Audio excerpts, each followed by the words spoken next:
চলে এসেছি একটি বিয়েবাড়িতে। অনেক দিন পরে একটি বিয়েবাড়ির নেমন্তন্ন পেলাম। দেখো প্লেটে পড়ে গেছে ফিশ ফ্রাই, তার সাথে স্যালাড আর একটা বেবি নান। বেবি নানটা প্রচণ্ড গরম ছিল, আমি অল্প অল্প করে ভেঙে ভেঙে খাচ্ছিলাম। আর তার সাথে রয়েছে চানা আর পনির। বিয়েবাড়ি মানেই হই হই আনন্দ। দেখো বেবি নানটা এতটা গরম না, আমি ওপর দিয়ে প্রথমে ভাঙলাম, ভেঙে ভেতরের গরমটা যেন বেরিয়ে যায়। আর দেখো তারপরে আমি আরেকটা ফিশ ফ্রাই নিয়ে নিয়েছিলাম। ফিশ ফ্রাইটা এত টেস্টি হয়েছিল খেতে, এমনি তো ফিশ ফ্রাই আমার খুব প্রিয়। আর তারপরে বেবি নানটা চানা দিয়ে মাখিয়ে খেলাম।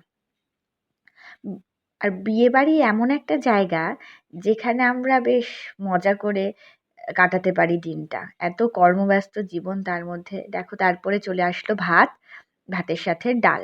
বিয়েবাড়িতে আমি এই একটা লোভেই যাই, ভাতটা খাবো, তার সাথে ডাল, আর পড়ে গেল পাতে বেগুনি।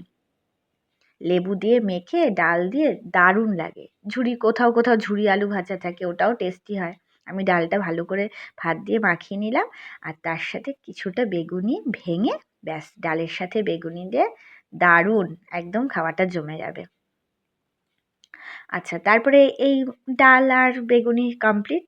এবার যে জিনিসটা চলে আসবে সেটা হলো আমাদের বাঙালিদের সবচেয়ে প্রিয় মাছ। এটা ছিল কাতলা মাছ। আমি পেটি খাই বলে পেটি নিয়েছি। গ্রেভিটা একটু তেলযুক্ত ছিল, যাই হোক একদিন খাওয়াই যায়। আর রোজ রোজ তো আমরা এত তেল মশলা খাই না, তবে বিয়েবাড়িতে খাওয়াই যায়। ভালো করে ঝোল দিয়ে মাখিয়ে নিলাম ভাতটা। এবার যেই সাইডে পেটির একটা সাইডে তেল থাকে না, ওই তেলটা ভেঙে নিলাম।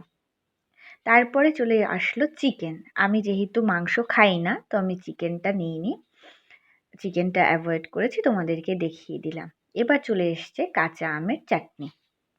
চাটনি খেলে যে কোনো খাবারের শেষে, আমরা যখন মেইন কোর্স খাই না, খাবারের শেষে যখন চাটনিটা খাওয়া হয় তখন মুখে একটা রুচি তৈরি হয়। আর চাটনির সাথে চলে আসলো পাঁপড়। পাঁপড় অনেকে অ্যাভয়েড করে, কিন্তু আমি পাঁপড়টা খাই। পাঁপড়টা বেশ চাটনি দিয়ে মাখিয়ে মাখিয়ে খেতে খুব ভালো লাগে। এরপর চলে এসছে ম্যাঙ্গো কালাকাঁদ। এই ম্যাঙ্গো কালাকাঁদটাও খুব টেস্টি ছিল।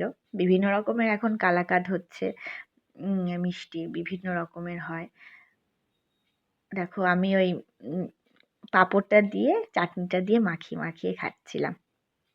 এটা একটা দারুণ লাগে, পাঁপড়টা একটু নরম হয়ে যায়। এরপরে চলে এসছে রসগোল্লা। এই গোল্লাটা দুর্দান্ত ছিল খেতে, দুর্দান্ত। আমি বেসিক্যালি রসগোল্লা খাই না, মানে পছন্দ নয়, বাড়িতে বাইরে কোথাও না, কিন্তু এই রসগোল্লাটা এত নরম ছিল, প্রচণ্ড সফট আর খুব কম মিষ্টি।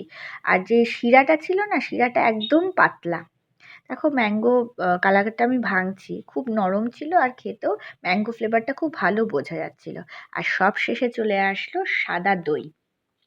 সেদিন প্রচণ্ড গরম ছিল, আর এই দইটা দারুণ আমাদের তৃপ্ত করলো, একদম ঠান্ডা করে দিল। আর পানও ছিল সাথে, খুব আনন্দ করেছে দিনটা।